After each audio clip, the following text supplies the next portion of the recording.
আমরা লক্ষ্য করেছি এদেশের এই মানবাধিকার কমিশন নামে যে সংস্থাকে কার্যকর করতে চাচ্ছি, আমরা এই মুহূর্তে এই বাংলাদেশের মানুষ অত্যন্ত ক্লান্তির মধ্যে বসবাস করতেছে। এদেশের আমাদের অনির্বাচিত অন্তর্বর্তীকালীন সরকার বর্তমান অবস্থান করতেছে। এই সময় দেশের পরিবেশ সৃষ্টি করতে না করে, সংস্কার না করে, নির্বাচনের কোনো পদক্ষেপ না নিয়ে এই মানবাধিকার কমিশন কার্যালয় বাংলাদেশে স্থাপন করে পুরো মানেই হয়। আজকে সারা বিশ্বে যে জায়গায় মানবাধিকার লঙ্ঘন করা হচ্ছে, আমার প্রশ্ন এর মানবাধিকার কমিশনের কাছে, আজকে আপনাদের তো দেখলাম না ওই আমার ফিলিস্তিন ভাইয়ের পক্ষে কথা বলার জন্য। আজকে সারা বিশ্বে যে জায়গায় মানবাধিকার লঙ্ঘন করা হচ্ছে, এই ব্যাপারে আপনাদের কোনো পদক্ষেপ নেই।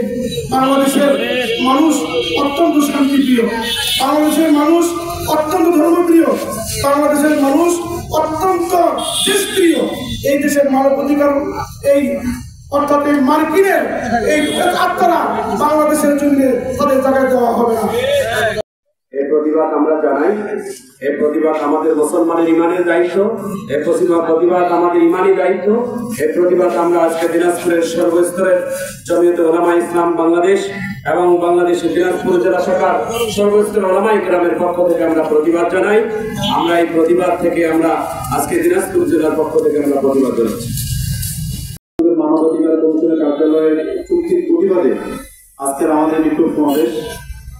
আমি সরকার প্রধান প্রফেসর ইউনূসকে বলতে চাই, এই বাংলাদেশে 90% মুসলমান বসবাস করে।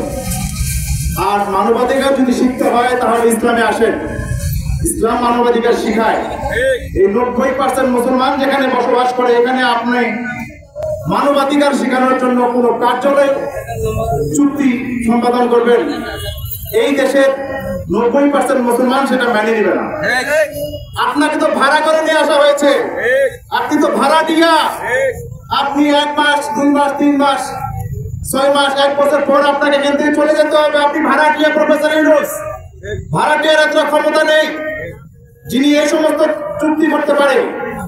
আপনাকে নিয়ে আসা হয়েছে বিচারের জন্য, আপনাকে নিয়ে আসা হয়েছে সংস্কারের জন্য, আপনাকে নিয়ে আসা হয়েছে নির্বাচনের জন্য। যেই কাজের জন্য আপনাকে নিয়ে আসা হয়েছে সেই কাজগুলো আপনি সুষ্ঠুভাবে করেন। আপনাকে এগুলো কাজ করার জন্য নিয়ে আসা হয় নাই। আপনি ভাড়াটিয়া, আপনি আজকে আছেন, 6 মাস 1 বছর পর আপনি আবার চলে যাবেন। এই দেশে আপনি থাকবেন না, এই দেশে আমরা থাকবো। আমাদের দেশ কাকে চুক্তি করবে কাকে চুক্তি করবে না আমরা নির্বাচিত সরকারের মাধ্যমে সেটা সিদ্ধান্ত নিব। সুতরাং অনতিবিলম্বে আপনি এই চুক্তি বাতিল করেন, অন্যথায় এই 90% মুসলমান যদি পথে নামে, হাসিনা যেমনি ভাবে দাদার বাড়ি গেছে, আপনি ঠিক তেমনি ভাবে শ্বশুর বাড়িতে চলে যাবেন। কাজেই খুব দ্রুত সময়ের মধ্যে এই সিদ্ধান্ত বাতিল করেন, অন্যথায় আপামর জনতা রাস্তায় নেমে আসলে আপনি পালানোর রাস্তা পাবেন না। কাজেই আপনাকে যে কাজের জন্য নিয়ে আসা হয়েছে, সংস্কার, বিচার, নির্বাচন, এই 3টি কাজ আপনি যথাযথভাবে করেন এবং খুব স্বল্প সময়ের মধ্যে দৃশ্যমান করেন। এই কাজ করে আপনি এই সরকার থেকে বিদায় নিয়ে নেন।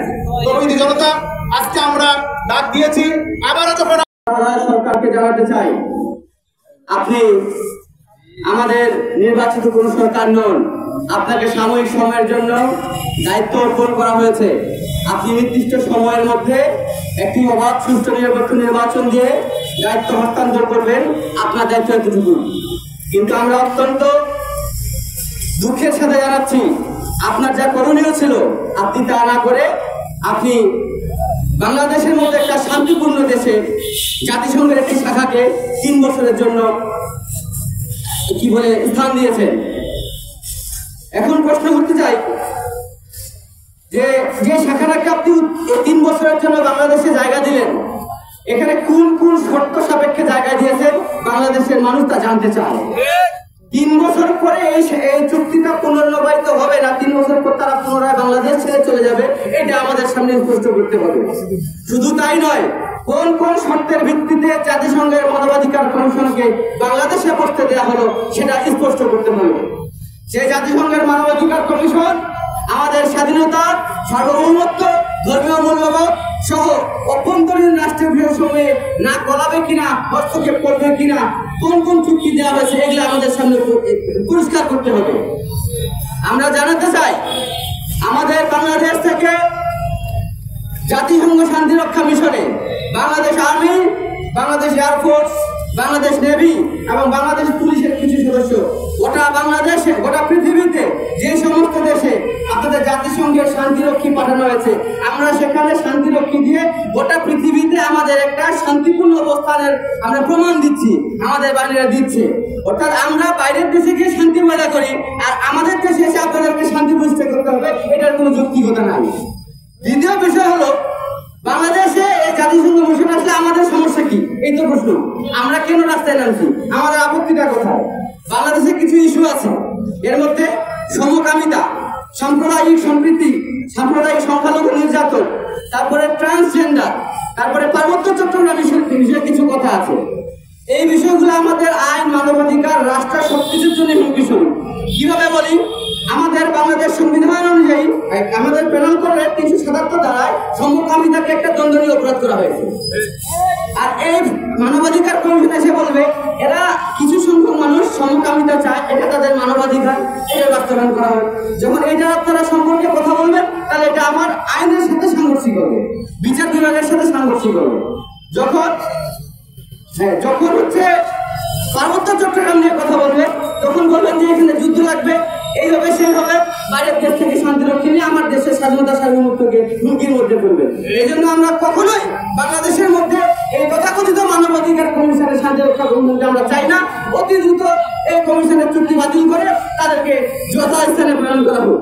سيدنا الأنبياء والمرسلين وعلى آله وصحبه أجمعين. ربنا آتنا في الدنيا حسنة وفي الآخرة حسنة وقنا عذاب النار. আল্লাহ আমরা একটি আরবিয়াতে আল্লাহ জাতিদের আমাদের দেশ ও জাতি যাদের দেশের সমর্থ হয়, আমাদের মানবাধিকার সংরক্ষিত